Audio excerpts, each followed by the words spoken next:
Chapter 23. The Landers didn't attack that night, or the next day, or the next. That had me worried than if they had attacked. It meant the Landers weren't worried about us. They were just going to speed up their work. So we decided to lead another, bigger attack on their primary operational capabilities. Fatima stayed behind this time, getting both grinders and miners prepped to leave at a moment's notice. We approached in two groups of diggers. Elena was leading Group 1 with the goal of attacking the Landers' garage and taking out some of the big transport vehicles. The only problem was that we really had no idea where it was. She didn't seem worried. Whatever we destroy will hurt. Jimmy went with her in his digger. I was trying something else. None of us had spent much time in the docking area of the colony, but we'd seen it in bits and pieces, and we'd all arrived here through this landing pad. The main medical center, the processing plant, and the administrative buildings for the colony were there. We were all fairly certain we remembered one main ring road that connected all the silos to each other, and then to the loading dock. I was going to take it out, or at least a big section of it. Mandeep and Finn joined my group. We couldn't break through the surface. That would leave us exposed. But we could weaken the ground under the road. The risk this time was that we'd be doing our digging while the Landers were actually using the road. It was the safest way to mask any vibrations we'd be giving off, and we'd be giving off plenty. We kept strict radio silence, but I had plotted a pattern into everyone's map. We fired up our diggers and then began cutting carefully, keeping our directional arrows pointed straight ahead. We cut 4 parallel tunnels under a 200-yard stretch of the road. If my calculations were correct, there was barely a foot of road left between the road and the holes we were leaving behind. I could even see cracks appearing in the ceiling as I passed. Chunks of rock began to fall and ding off the hull of my digger. I nosed down just a touch. I didn't want the road to collapse while we were directly underneath. My original plan was to come back and cut across tunnels to further weaken the road, but now that wasn't necessary. I turned on my radio and tapped 3 times. The others tapped back and we left. I kept my eye on the rear camera display and slowed. After a minute, the huge track of a transport vehicle broke through the hole. Mission accomplished. We headed back to camp, washed up, and began prepping lunch. I stared nervously at my watch. Elena was supposed to have gotten back almost exactly the same time we had, but she hadn't. Halfway through my lunch, Elena's digger finally shot through the tunnel, sliding and skidding. She threw open her cockpit and looked around the tunnel. She was hyperventilating. "Is Jimmy here?" she asked. "Is he back?" "No," I said. She slammed her fist into the side of her digger. "What happened?" She leaned against her digger and rubbed her hand through her hair.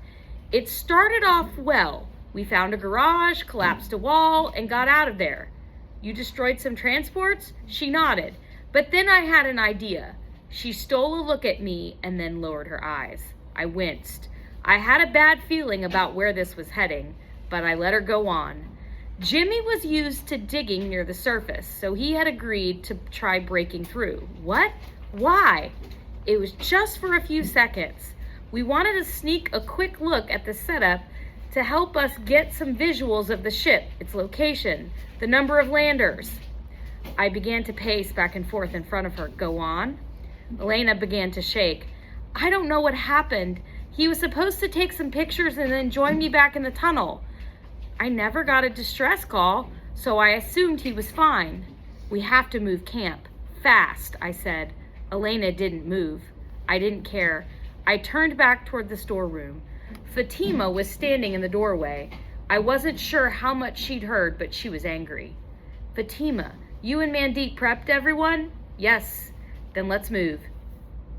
She nodded and hustled to camp. I shook my head at Elena, who stayed glued to her digger, hugging her arms to her sides and staring at the ground. There was a low rumbling from the wall. Landers, I said, my eyes growing wide. There was a blast of rock, and Jimmy's digger flew straight toward us, the borer spinning. I lunged and pushed Elena out of the way as the digger smashed sideways into her cockpit. The entwined machines careened across down the tunnel, sending out sparks before crumpling against the wall. I ran over. The digger spit and smoked. There was a giant crack in the cockpit hatch, and Jimmy was trapped inside, packed in by dirt and rock. He was gripping his steering wheel, staring straight ahead, his face covered in grime. "Jimmy! Jimmy!" He didn't answer.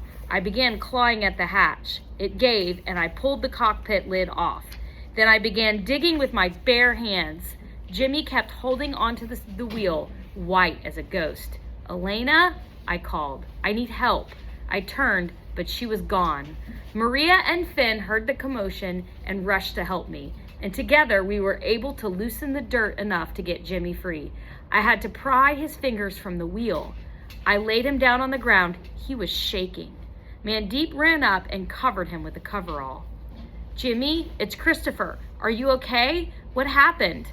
He didn't answer right away. He just closed his eyes. Mandeep took his hand and stroked it. He seemed to calm down, slowly. "Good, good," she said. "Jimmy, did you get my pictures?" I asked. No, he sputtered. I came up out of the ground, and I was in the middle of a whole group of them. They had guns out and were running toward the garage. "Why didn't you dive back down?" I said. Jimmy closed his eyes again. "I panicked. I just sat there in the middle of them without moving, and then my disruptor turned off." Jimmy trembled again. "What happened next?"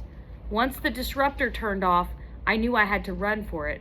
There was no way I could dig down fast enough." Tears began to stream down his face. "I knew the road had cracks in it from your raid, so I headed there. I just floored it and went right through them. I mean, really through them." He paused, sobbing. "Jimmy, did they follow you?" He took a few seconds to answer and then shook his head. "They just started shooting at me. They hit the digger again and again. I thought I was going to die." "You're alive. You're safe now," Fatima said. Jimmy shook his head. "I was able to reach the road, and then I dug into the rock, but they must have hit the cockpit because the rock just kept pouring in." He coughed, and his hands were covered in muddy mucus. "That's enough," Mandeep said. "He needs some rest." I got up and went to examine the digger. It was a total wreck. The camera and the dashboard were completely shattered. It could have been so much worse. The landers hadn't hit the engine or anything that would have stopped him and allowed him to capture a digger. And of course, Jimmy was alive. "Christopher?" a voice next to me whispered. It was Alec, of all people. I hadn't heard him coming. "Don't scare me like that," I said, catching my breath. "Sorry," he said. He was staring at the damaged digger. "Christopher, Jimmy looks sick." "He was in battle." Alec nodded, but was silent again. "Alec, I know you've seen a lot. I know it hasn't been..." "I'm okay now, Christopher," he said. "I'm better." As if to prove it, he pulled the tattered remains of the safety poster from his pocket and let it fall to the floor. "They killed Brock, my parents, everyone I cared about, right in front of me."